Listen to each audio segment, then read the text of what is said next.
मनुष्य जीवन का वास्तविक सार हम लोगों को बार बार समझने का प्रयास करते रहना चाहिए। गफलत में नहीं रहना चाहिए।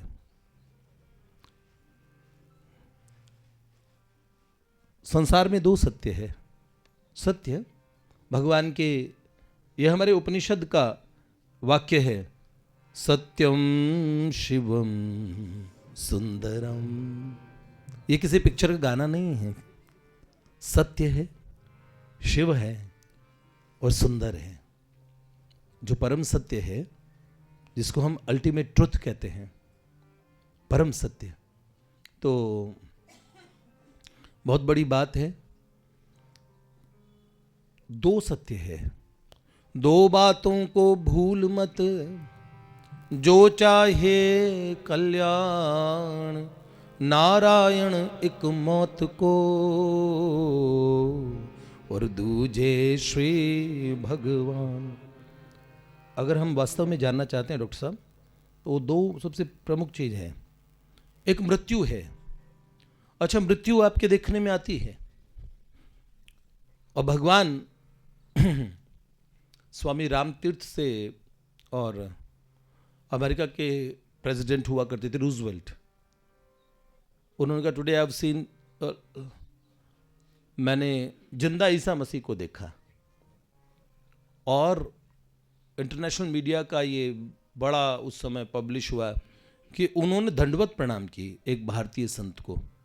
तो स्वामी रामतीर्थ से उन्होंने पूछा कि ये जो गॉड है, जो भगवान आप कहते हैं, ये मिस है मतलब या मिस्टर है?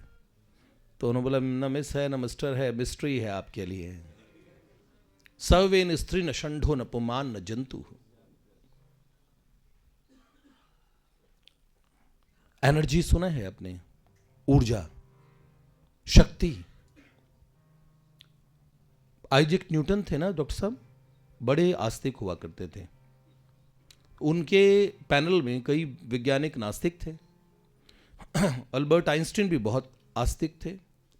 इनफैक्ट भगवत गीता के तो बहुत बड़े, उसमें भगवान के जो सूत्र हैं, ज्ञानम विज्ञान सहितम यद ज्ञात्वा मोक्ष से शुभात, तो वो जानते थे कि एब्सोल्यूट साइंस कौन सा है। नील्स बोर, मेरे बहन, ये जितने भी लोग हैं, इतने प्रबल इनके भीतर में एक क्या बात थी। तो आइजैक न्यूटन के पैनल में कई साइंटिस्ट थे, वो एथीस्ट थे। देखिए, आस्तिक और नास्तिक दो किस्म के लोग होते हैं। 80% आस्तिक किसी कहने से आस्तिक बनते हैं, इम्प्रेस्ड हो जाते हैं। कहीं जाते हैं, किसी जगह गए, कोई संत से प्रभावित हो गए, या कोई मित्र मिल गया, या कोई सर्कल में ऐसे लोग मिल गए जिनसे आप बहुत इन्फ्लुएंस्ड हो गए, और आप भी चलो, ऐसे मंदिर नहीं जाते थे, मंदिर चले गए, या कोई मुसीबत में पड़ गए, कुछ है ऐसा तो हमें बचाए। Doctor Homi Jahangir Bhabha, atomic centre जो उनका योगदान रहा, जीवन भर वो अपने आप को बोलते रहे कि मैं नास्तिक हूं, ठीक है, ओके, और बिफर जाते थे, कहते थे भगवान ही। जबकि विक्रम साराभाई उसी के वो रहे, और वो समंदर के बीच पे बैठ के एक भगवत गीता पढ़ रहे थे। तो विक्रम साराभाई के वहाँ पे समंदर के पास एक यंग लड़का आया, साइंस का स्टूडेंट था। तो उसने उनको ऐसे झाँक के दिखलाया, क्या पढ़ रहे? भगवत गीता पढ़ रहे, श्री कृष्ण का चित्र लगा था। उन्होंने कहा आप कितने ऑर्थोडॉक्स हैं, आप सब लोग कितने सुपरस्टिशियस हैं, सब पुराने ख्यालात के लोग, ये पढ़ रहे हैं। कुछ पढ़िए, विज्ञान का युग है, कुछ ऐसा पढ़िए, कुछ जानिए। उसने कहा अच्छा क्या विज्ञान का युग में क्या है? पूछा उन्होंने, विज्ञान के बारे में पूछने लगे, जिज्ञासा की। तो उसने बताया देखिए दुनिया कितनी आगे बढ़ गई है, हम एटम तक के भीतर में हमने खोज कर ली है। कहाँ है आपका भगवान? और इस समय भी आप ये पढ़ रहे हैं, इस युग में भी ये पढ़ रहे हैं। तो उन्होंने कहा उस बच्चे से फिर उन्होंने पूछा तुम्हें विज्ञान के बारे में काफ़ी ज्ञान है? तो उन्होंने कहा हाँ क्यों ना हो, बताया अपनी क्वालिफिकेशन बताई, कितना हाईली क्वालिफाइड है। उन्होंने कहा वेरी गुड। और उन्होंने बोला आपको पता है मैं जो विक्रम साराभाई जिस इंस्टीट्यूट के सब कुछ सर्वे सर्वा होते थे, कह रहे मैं अब मेरे को उसमें इंटर्नशिप में हूँ इस समय, वहाँ पे जानते हो, सुना है उनके बारे में? तो उन्होंने कहा अरे वाह बहुत अच्छा। जब थोड़ी देर बाद समय हुआ तो उन्होंने घड़ी की तरफ ऐसे देखा, इतने में कुछ बॉडीगार्ड्स वगैरह आए। उन्होंने कहा सर गाड़ी तैयार है आप चलिए। तो उन्होंने कहा ये कोई वीआईपी है लगता है।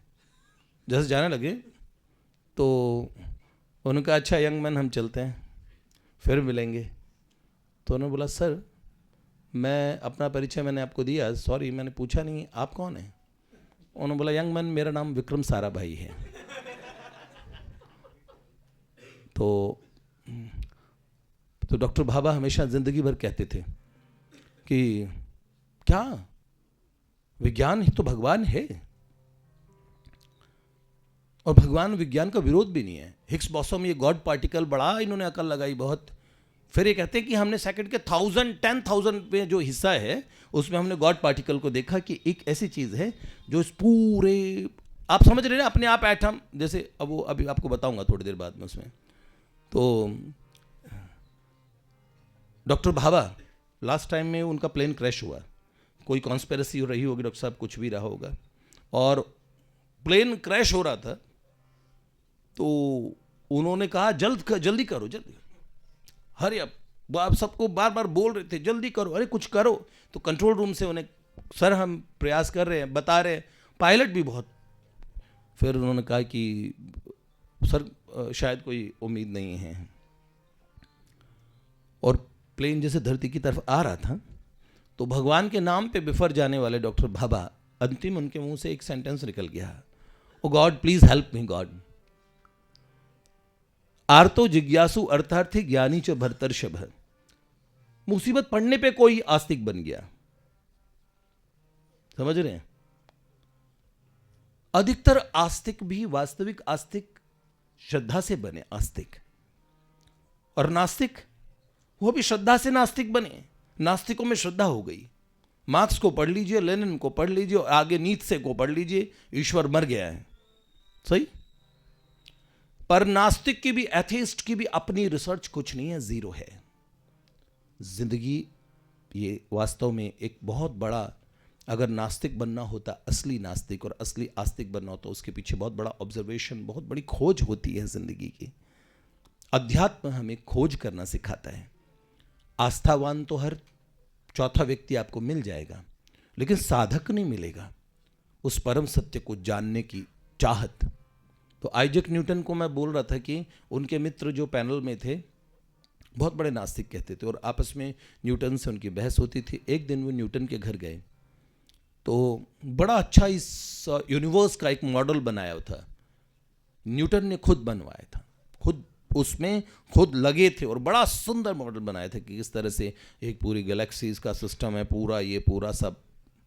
तो जैसे ही वो आया उसने उनका घर देखा कैसे ड्राइंग रूम है, फिर वो उनका जो अपना वो जो रूम था जिसके अंदर इतना सुंदर जैसा एग्जीबिशन जैसा लगा रखा, बहुत प्यारा।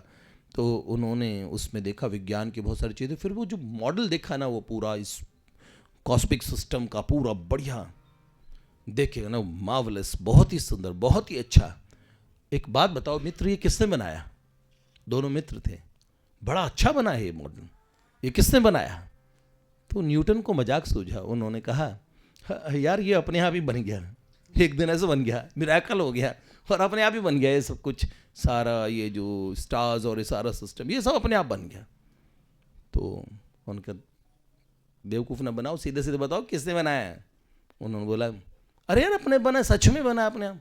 उन्होंने बोला इतना भी बच्चा नहीं हूँ, अरे मुझे बताओ वो कौन सा इंटेलिजेंस, किसकी इंटेलिजेंस है ये, किसका माइंड है, किसका दिमाग है जिसने बनाया?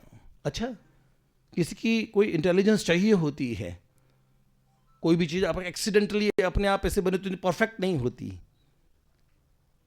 बताओ ना किसने बनाया? उन्होंने बोला सुनो, एक मॉडल तक भी बिना कोई ब्रेन के, बिना कोई इंटेलिजेंस के इस ब्रह्मांड का मॉडल तक नहीं बनाया जा सकता। नील्स बोर ने कहा, अगर एटम्स के सिस्टम को देखा जाए, ह्यूमन बॉडी को देख लो, ये पूरा जहां भी आप एक पूरा मैनेज सिस्टम देखते हैं ना, याद रखना जहां व्यवस्था होती है वह व्यवस्थापक होता है। तो एकदम मूर्खता के स्तर पे जाके देखो, मैं 5-7 साल अच्छा नास्तिक रहा भगवान की कृपा से, और मैंने नास्तिकों को खूब पढ़ा, और उनके जितने भी रबिश तर्क है, क्योंकि कॉलेज लाइफ में दिमाग में ऐसा कचरा खूब सारा भरा था, तो ऐसा कोई राइटर नहीं है जिसे मैंने पढ़ा ना हो। फिर उसके बाद में अपने दिमाग में खुद बहुत अच्छे अच्छे परसेप्शंस बना के बैठ गए। खुद के जीवन में खुद की सोच थी नहीं, दूसरों का लिया कचरा इस भेजे में डाला था। तो मैंने कौन सा रिसर्च की थी, तो बड़ा आराम से भगवान के विषय में भी ये निर्णय कर देते थे। आस्तिकता, मेरा परिवार शुरू से आस्तिक रहा है, उस परिवार के संस्कारों से दूर हटके जैसे कुसंग मिलता है ना, उस कुसंग से जीवन में नुकसान रहा। अभी हम गीता भवन में थे, तो एक डॉक्टर मिलने आए मुझसे, जिनका हॉस्पिटल है, बड़ा डॉक्टर साहब, और वो योगानंद परमहंस से मिल गए। उनकी संस्था से जुड़ गए, योगदा से। ऐसे ही मैंने उनके सामने क्रिया योग की चर्चा छेड़ दी। वो पति पत्नी बड़े प्रसन्न हुए। उनकी बिटिया एक चित्र बना के लाई है, आज कोई बच्चे लाए भी होंगे यहाँ पे, मेरा फोटो बनाया। उनकी बिटिया 12th में है, देखा ना आपने, वो रखा हुआ था। तो वो बच्ची भगवान की भक्त। फिर मैंने उनसे कहा, आप डॉक्टर हैं और बड़े रैशनल होते हैं, इसमें बुद्धि प्रधान होती है, कोई ये पढ़ाइयाँ जो है ये कोई बुद्धू लोग तो कर नहीं पाते। एक विद्वान जिनमें भगवान ने वैदुष्य दिया होता है, एक टैलेंट होता है भीतरी, एक इंटेलिजेंस, एक है ना, वो ब्रिलियंस के बिना तो नहीं हो सकता है ना। वो बड़ा ब्रिलियंट आदमी होगा, बहुत ब्रेनी आदमी ये सब कर पाता है। ये कोर्सेज ये तो बड़े टफ है भैया, टफेस्ट हैं, ऐसे तो नहीं कर पाते। तो आप तो दिमाग की प्रधानता वाले व्यक्ति हैं, आपकी बिटिया भगवान की भक्त बन गई, तो आपको ऑब्जेक्शन नहीं होता, आप तंग तो नहीं करते उसको, या कहते कि तुम, और उन्होंने बोला नहीं, ऐसा क्यों? उन्होंने बोला, मैं अस्तित्व में कहीं उनको मुझे लगा उनका परिवार, मैंने कहा इसका प्रमुख कारण आप लोग दोनों खुद अध्यात्म से जुड़े हैं, चाहे वो क्रिया योग हो, चाहे वो ध्यान हो, मेडिटेशन हो, किसी भी प्रकार से आध्यात्मिक व्यक्ति होता है ना, वो बड़ा समावेशी होता है। वो सबको स्वीकार करेगा कि स्पिरिचुअलिटी जो अध्यात्म है जीवन में, वो सबको समाविष्ट कर लेता है। और एक आध्यात्मिक व्यक्ति नास्तिक आदमी को भी पचा लेता है बड़े आराम से, हमें कोई ऑब्जेक्शन नहीं है। एक आस्तिक के कई नास्तिक मित्र हो सकते हैं, और वो नास्तिक को चढ़ाएगा भी नहीं भगवान की कृपा से। ये यात्रा का एक वो, पर प्रॉब्लम ये है, नास्तिक आस्तिकों के साथ में कंफर्ट जोन में नहीं रह पाएंगे, मुश्किल होगी उनको। अध्यात्म की शुरुआत कहाँ से होती है? जहां हम दुराग्रही नहीं होते, जो व्यक्ति जहां से हम उसे वहां से स्वीकार करते हैं, ये सबसे बड़ी चीज होती है। और सबसे बड़ी आवश्यकता ये है कि सच्चा आध्यात्मिक होने की बात है। अगर आप भक्त हैं और मानते हैं, भगवान से प्रेम करते हो, और आपके अनुभव में भगवान नहीं है, ठीक है, अनुभव में नहीं है। जैसे अलजेब्रा के आप क्वेश्चन सॉल्व करने बैठे हैं, अलजेब्रा बोलते थे ना, बीजगणित को क्या अलजेब्रा हुआ करती थी, let the father age be x माना करते थे, है ना। तो शुरुआत में अज्यूम करना पड़ता था, बोलते थे ना कि हम let the father age be x, और फिर एक्स एज नहीं होती, एक्स से उनका वास्तविक आयु निकल जाती थी। तो शुरुआत में आप माना करते थे, सही। तो शुरुआती साधक, अगर आप भक्त हैं और मान रहे हैं, तो ईमानदारी से मानिए। हमारे साथ क्या कि हम नास्तिक भी बने तो नकली नास्तिक बने, एकदम खोखले, और हम आस्तिक भी बने तो नकली बने, इसका कोई लाभ नहीं है। अंगद जी, जब आदमी किसी को दान देता है तो वो सोचता है परमात्मा सब में बसते हैं, मैं दान दे रहा हूं, परमात्मा सब में बसते हैं। लेकिन जब वो किसी को ठगता है तो वो ये बात भूल जाता है। जब वो प्रार्थना करते हैं, हम प्रार्थना करते, भगवान सब सुनते हैं, भगवान सब सुनते हैं, ये विश्वास करते हैं प्रार्थना करते समय, प्रेयर करते समय, लेकिन जब दूसरे की चुगली करते हैं, दूसरे के बारे में बुरा बोलते हैं, तो भूल जाते हैं कि भगवान सब सुनते हैं। पुण्य करते समय हम ये सोचते हैं कि भगवान सब देख रहे हैं। भगवान सब देखते हैं। हम कितने आस्तिक है ना हम लोग। पुण्य करते समय हम मानते हैं कि भगवान सब देख रहे हैं, लेकिन पाप करते समय क्यों भूल जाते हैं? आप समझो इस चीज को। बहुत बड़ी बात है। जो भी बनना था असली बनना था, और जहां भी आप असलियत के स्तर तक जाएंगे, बड़े ईमानदार होंगे भीतर से, जो भी सच्चाई है ना वो अपने आप को प्रकट करती है। सत्य अपने आप को प्रकट करता है।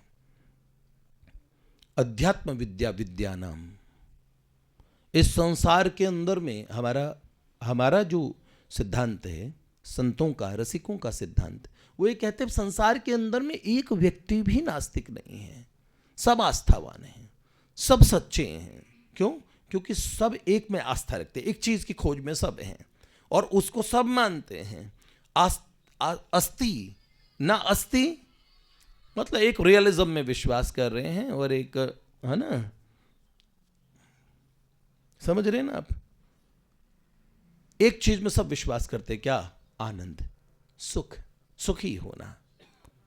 अध्यात्म के व्यक्ति में अध्यात्म के सोपान से चढ़ के देखते हैं कि वास्तविक सुख है, एग्जिस्ट कहां कर रहा है, सुख कहां है और वो कहां मिलेगा। वास्तविक बात, नास्तिक आदमी भी सुखी होने की पूरी कोशिश करता है। उसके सुखी होने के सोपान कहां तक होते हैं? ये जो विजिबल संसार है ना, इसमें ज्यादा से ज्यादा कैसे क्या करूं और मैं बहुत सुखी हो जाऊं। हमारे यहाँ एक बहुत बड़े नास्तिक दार्शनिक हुए हैं हमारे यहाँ ये नास्तिकता से भी भारत से गई है, चारवाक नाम से। भगवान ने असुरों को कंफ्यूज करने के लिए चारवाक को बोला, तब उन्होंने नास्तिक विज्ञान निकाला। तो वो ऐसे कुछ उन्होंने बोला, ऋणम कृत्वा घृतम पीबेत, ऐसे था ना, यावत जीवेत सुखम जीवेत, जब तक जीवो सुखी जीवो और उधार करो घी पीवो, बिल्कुल संढिया जाओ, और पैसा मांगने आए तो ठोक ठोक के भगा दो साले को, क्या करेगा? मतलब यावत जीवेत सुखम जीवेत, ऋणम कृत्वा घृतम पीबेत, भस्मीभूतस्य देहस्य पुनरागमनम कुतः। बेटा एक दिन तो वो जीने के हैं, 4 दिन बाकी सब बेकार दिन, एक बार। अरे भैया ये बात बिल्कुल सच्ची है, एक बार जाए फिर ना आए। समय है, आप कैसे निकालना पसंद करेंगे ये आपके ऊपर है। समझिए इस चीज को। अगर हम में वास्तविक हमारी प्रज्ञा है, बाहरी बुद्धि नहीं। श्री अमोघ लीला जी के पास में एक भोला भाला व्यक्ति, उनको उसमें मिल गया प्लेन में, प्लेन में, हाँ एयरपोर्ट पे, और उन्हें कहने लगा, और वो थोड़े बड़े जॉली नेचर के हैं, और देखो हमारा क्या सिद्धांत है, सबकी अपनी अपनी पद्धति होती है। मेरे से सब विषय पे बात करने वाले लोग मिले, मेरा मन ये रहा कि वो एक स्तर है। अगर कोई, मैं जब नास्तिक होता था तो किसी ने जिस दिन मुझे समझाया तो मेरी बात समझ आई, पर कोई मेरा मजाक उड़ा देता तो शायद मेरे अहंकार को चोट लगती, और मैं, हो सकता है मैं रावण बन जाता फिर, कि मुझे नहीं सुधरना, मैं क्यों मानूं बात। जब किसी ने मुझे बहुत डिसेंटली समझाया तो मैंने उस बात के अपने लॉजिक्स, अपने प्रश्न पूछे, उस बात को जानने की कोशिश की। और मैं ऐसा भी मूर्ख नहीं हूँ कि कोई चीज़ मुझे समझाई जा रही है और मुझे पल्ले पड़ रही है और मैं केवल जिद के कारण कि नहीं, जस्ट मैं I don't believe in all these things, ऐसा नहीं, ये जिद नहीं थी। लेकिन ये विधि मेरे तो मैं टीचर रहा तो मैं पढ़ाता था ऐसे कि मेरे विद्यार्थी को बात समझ आ जाए, सही। तो उसमें मजाक उड़ाने वाला वो वाला तरीका नहीं होता था। लेकिन हिज ग्रेस श्री अमोघ लीला प्रभु जी, उनकी अपनी विधि है, वो बहुत, और सच में बहुत मजाकिया हैं। और उनकी यही विधि है कि जिससे दूसरा वाला एक बार खिसिया जाए तो उन्होंने पूछा, आप सैफरन पहना हुआ है, आप भगवान को मानते हो? तो उन्होंने बोला हाँ मानता हूँ। तो उन्होंने बोला तुम? बोला मैं नहीं मानता। बोले क्यों नहीं मानते? बोले जो है नहीं, वो जो दिखता नहीं वो है ही नहीं है, पर है तो दिखाओ दिखाओ दिखाओ, ऐसे करके। नास्तिक का यही तर्क होते हैं, मैंने बहुत दिए हैं ना, इसलिए मुझे खूब पता है। ठीक है, वो कहाँ से शुरुआत करेगा, क्या बोलेगा, एंड में कहाँ जाके, और सच में होता हूँ बाद में अपने नाखून चबाने लग जाएगा, क्योंकि मुझे पता है उसके सारे प्रश्न और उनका उत्तर, क्योंकि मैंने बरसों इनमें, क्योंकि जब मैंने साधनाएं की तो साधना करके देखी, किसी ने कहा कि ऐसे है भगवान है तो मान लो, क्योंकि कुतर्क दिमाग में भरे हैं, तो उसको साधन के तरीके से शुद्ध करें अपने आप को, अपनी इंद्रियों पे संयम करते हुए समझदारी पूर्वक। जब हम कोई, देखिए कौन कहता है कि वो कौन कहता है कि आसमां में छेद नहीं हो सकता एक पत्थर तो तबीयत से उछालो यारो। तो असल में खोजने की हद तक कोई खोजता नहीं है, ढूंढने की हद तक कोई ढूंढता नहीं है, वस्तु की प्राप्ति तो होती है। तो उन्होंने क्या कह दिया, उनको ऐसे ही बोला कि है अगर भगवान तो मैं नहीं मानता, जो होता है वो दिखता है, और जो और नहीं दिखता वो नहीं होता, और है तो दिखाओ। तो अमोघ लीला जी, उन्होंने अपनी जो शैली है उस शैली में उनसे पूछा, ओ भाई एक बात बताऊं, तेरे में बुद्धि है? उसने बोला क्यों नहीं है ना? तो बोला बुद्धि है तो दिखाओ, दिखाओ, और नहीं दिखा सकता तो नहीं है, तू बेबुद्धि का है। अरे बुद्धि है पर बुद्धि दिखाऊं कैसे? अरे बहुत सारी ऐसी चीज होती है बुद्धू आदमी जो, हाँ, ये पूरा सिस्टम। अब देखिए आपके पास एक इंस्ट्रूमेंट है, इसको क्या बोलते हो, ये मोबाइल असुर, हाँ, आप इसे रखते हो, कितने मैसेज आ रहे हैं, पूरी पूरी ऐसे बोलते कि मूवी आ गई इसके अंदर में। अरे मैं भेज रहा हूं अपने फोन से, कुछ क्या भेजा, कहाँ आ रहे हैं इसी में, आप जानते हैं इसमें नेट है बहुत सारा, एक इसे क्या बोलते हैं, वेब वर्ड, मतलब ऐसा कुछ ऐसा होता है, बोलते हैं ना मेटा, क्या बोलते हैं, मेटा वर्ड, ऐसा कुछ शब्द लिया है उन्होंने। बाप रे बाप, बहुत सारी चीजें आपको दिख ही नहीं रही और वो चीजें हो रही है। वैसे तो अगर आपने विज्ञान भी पढ़ा हो तो उसमें 77% डार्क मैटर है। आप अब एक विद्यार्थी, आप जानते हो ना, हम वहाँ गए थे गुड़गांव में, वो बच्चा मिला, दूसरा आइंस्टीन है वो भी, वो बच्चा बहुत इतना इतना इंटेलिजेंट, इतना ब्रेनी बच्चा, दिखने में नहीं आता। मैं कॉमर्स का विद्यार्थी रहा हूँ, लेकिन मैं बहुत रिसर्च किया ज़िंदगी में, इसलिए मैंने जितने तरह के उसमें मैंने विज्ञान को बहुत पढ़ा है। तो मैंने उनसे पूछना शुरू किया, वर्म होल्स के बारे में बताओ, टाइम ट्रैवलिंग के बारे में बताओ, तो बताओ ग्रैंडफादर पैराडॉक्स बताओ बेटा, फर्मी पैराडॉक्स बता दो, चलो बताओ।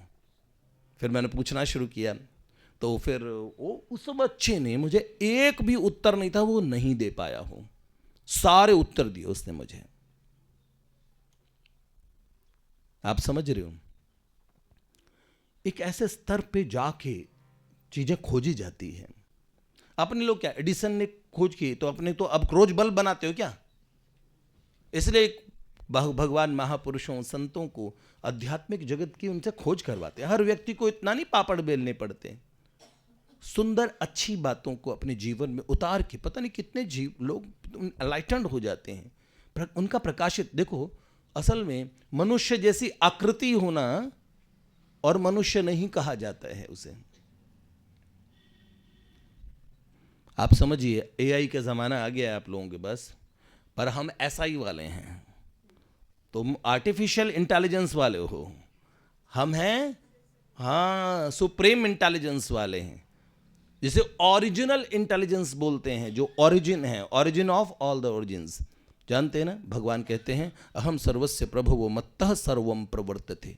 एक परम चेतना में अपने आप जी बड़ा धमाका हो गया, और ऐसे कहते हैं जी सेकंड के 100वें हिस्से में हुआ था, और वो एटम से भी छोटी चीज़ थी और जो फट गई बिल्कुल, और ऐसे फट गई तो फिर गैलेक्सी, कॉस्मिक सिस्टम, स्टार्स बन गए। हाँ मैंने कहा ये अच्छा, ये तू देख के आई थी?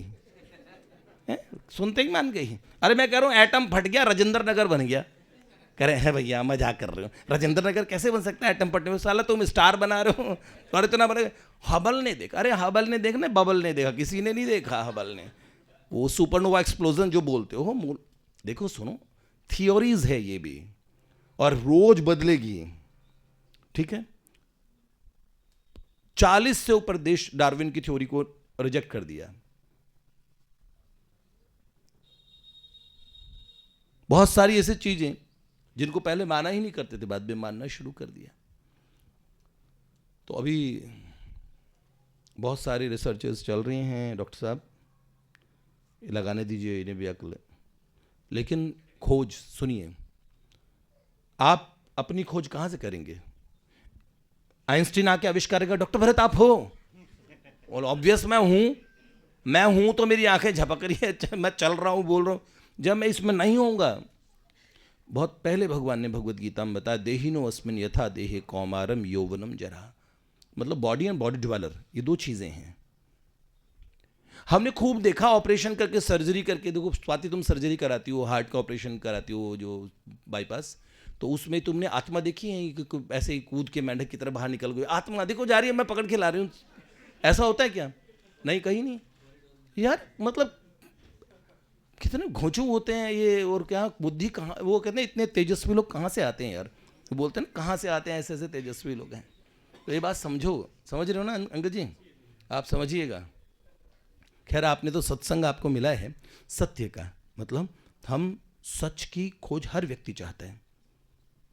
जो खुद नंबर 1 का झूठा है ना, वो भी कहता है सच सच बताइए, झूठ मत बोलिए, मुझसे सच बोलना। अच्छा, खुद नंबर 1 का झूठा, और तो सब चाहता है मेरे को सब सच सच बताएं। सबसे बड़ा बेवफा अपनी बीवी को रोज बेवकूफ बनाता है, पर अपनी पत्नी को चाहता है कि वो वफादार रहे। बेईमान को भी अपना नौकर एकदम ईमानदार चाहिए। खुद अपने बॉस को चूना लगा रहे हैं, पर एक नौकर ऐसा चाहिए जो बिल्कुल ईमानदार, जिसमें एकदम अच्छा जी। इसका मतलब ये जो दैवीय गुण है ना डॉक्टर साहब, ये सबके भीतर होते हैं, सबकी डिमांड भी अच्छे की होती है, और जीव वास्तविक रूप से परम सुख की तलाश में है। और वो परम सुख कहाँ मिलेगा, हमें क्या चाहिए और वो हमें कहाँ मिलेगा, ये हमें अध्यात्म बताता है। वरना तो पता सबकी हालत कैसी है, पता है? जो मैं हमेशा कहता हूँ, किसी ने कहा ऐसे मेरे दादा ने किया, ऐसे मेरे परदादा ने किया, ऐसे मैं करता चला जाऊँ। एक बुढ़िया बस में जाती थी, और ड्राइवर जो कंडक्टर है वो बोलता टिकट बोलो टिकट बोलो टिकट बोलो। तो बुढ़िया क्या करती थी, 1 रुपये का वो 1 रुपये देती थी, और एक भीगा बादाम देती थी, भीगा हुआ बादाम, और वो कंडक्टर भीगा हुआ बादाम खा लेता, और 1 रुपये के टिकट का ज़माना था। टिकट, एक दिन उसकी आंख में आंसू हो गए थे, मेरी गुजरी हुई माँ जैसी हो मैया, तुम इतना ध्यान रखती हो, बादाम भी भिगो के लाती हो और टिकट का पैसा भी देती हो, है क्या बात है? दिल भर आया तुम्हारे प्यार पे, बलिहार है। इतना प्यार कैसे हुआ मैया तुम्हें बाय द वे मुझसे? तो मैंने कहा अरे बेटा प्यार की बात नहीं है, असल में मैं हूँ पोपली, मतलब दांत सब टूट गए हैं, तो जितना चूस सकती हूँ चूस लेती हूँ बादाम को, और बाकी बचा हुआ ये तू ले लें। तो ऐसा ही है, ये भिगोया बादाम है ना, संसार की दादा ने दे दिया पापा को, पापा ने हमें पकड़ा दिया, हम अपने बच्चों को पकड़ाते रहेंगे। बेटा ये जगत ऐसा ही है, जितना हमसे चूसा जा सका हमने ले लिया, बाकी तुम ले लो। ये क्या है, समझ रहे हो ना? बाद में समझते कि समझने लायक, आप बहुत गहरे में जाएंगे तो आपको समझ में आएगा। बाकी तो ये जो कह रहे हैं ना, और अपना टाइम आएगा, टाइम कब आएगा साहब? टाइम तो आ चुका है बाय नाउ, क्योंकि समय का कुछ भी भरोसा नहीं है। इसलिए अपनी समझ, अपनी प्रज्ञा उसे जगाएं, बहुत आवश्यक है। भगवान से अगर अपनी अकल नहीं है तो परम पिता परमात्मा से, आप मैं जानता नहीं उन्हें, अरे जानते नहीं कोई बात नहीं, आप प्रार्थना कीजिए। ये जो पूरा सिस्टम है ना, ये पूरा कॉस्मिक सिस्टम, ये सुनता है, आप धीरे धीरे सब समझ जाएंगे, ठीक है? और बहुत अच्छा नया साल है। वक्त को ऐसे, वो time once lost can never be regained, दोबारा तो उसे पा नहीं सकते। इसलिए हमें क्या करना चाहिए? समय का we should make the best use of our time. और सबसे बेस्ट यूज़ क्या है कि जीवन का ध्येय तय पता लग जाए कि हमारा लक्ष्य क्या है, ये हमारी मंजिल है। मेरी मंजिल है जी विद्यार्थी, 12वीं पास करना मेरी मंजिल है। ओ भैया 1 साल की मंजिल है 12वीं पास करना, गधा कहीं का 12वीं पास करेगा फिर करेगा? हाँ, ग्रेजुएशन मेरी मंजिल है, नहीं। पीजी नहीं, नौकरी नहीं, फिर छोकरी, अरे वो तो चाहिए भाई, बहू आएगी, फिर बहू आ जाएगी फिर क्या करोगे? और बहू को भी वो क्या बहुआ मिल जाएगा क्या करेगी बताओ, है क्या करेगी? किसी ने पूछा कि what is the difference between the rural dog and the urban dog, इनमें क्या अंतर है, ये देसी और विदेशी कुत्ते में? तो उन्होंने बोला कि ये जो डोमेस्टिक, ये मतलब भारतीय कुत्ते हैं देसी नस्ल के, ये कहते हैं बहू बहू बहू बहू। और वो जो विदेशी होता है ना बिलायती सा, वो जूली फर वाला होता है, और वो बोलता है वाइफ वाइफ वाइफ वाइफ। अरे मैंने कहा वाह बेटा, वाइफ और बहू के बीच में घूमता रहता है और ज़िंदगी का कोई लक्ष्य ही नहीं है। ये नहीं, तो जीवन का लक्ष्य पहले समझें, निर्धारित करें, नहीं तो ज़िंदगी खाली इसी तरह से आपको एक दिन लगेगा। एक दिन हम ये कहते हैं, एक समय में हम ये कहते हैं कि कभी हमारा भी वक्त आएगा, और एक दिन हम कहते हैं वो भी क्या वक्त था।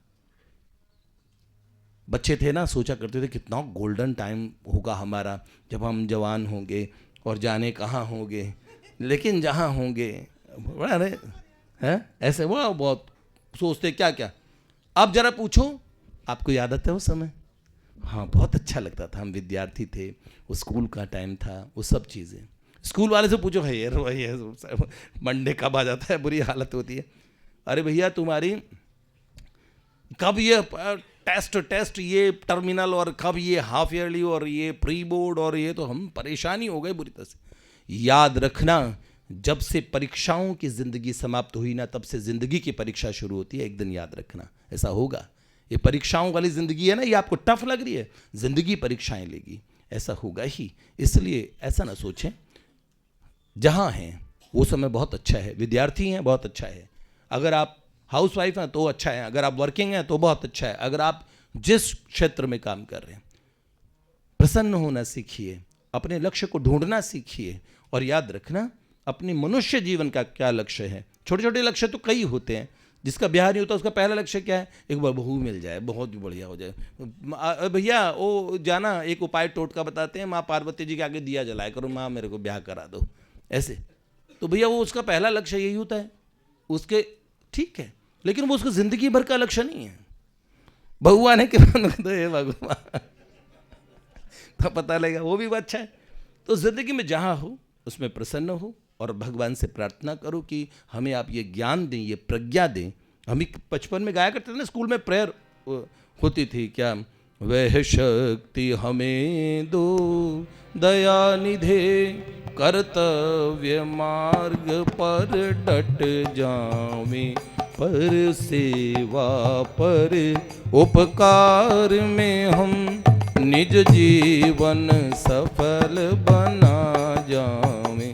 जो हैं अटके भूले भटके, उनको तारे खुद तर जावें।